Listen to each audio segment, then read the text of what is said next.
Ar diskalkulijos sutrikimas gali būti išgydomas?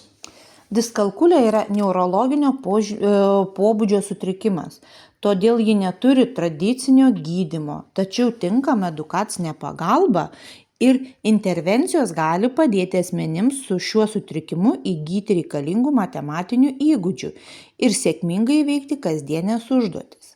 Nors šis sutrikimas gali išlikti visą gyvenimą, tinkamai pritaikyti švietimo metodai gali žymiai pagerinti mokinių supratimą apie matematinės sąvokas bei jų pasitikėjimą savimi. Efektyvūs švietimo metodai. Individualiai pritaikyti ugdymo planai orientuoti į konkrečius mokinio poreikius. Praktinis mokymas įtraukiant aiškias vizualinės ir lengvai suprantamas priemonės. Žaidimų pagrindų sukurti įrankiai, kurie matematikos mokymą daro įdomesnį ir įtraukia mokinius. Technologijų naudojimas leidžia efektyviai ir interaktyviai mokytis matematinių sąvokų.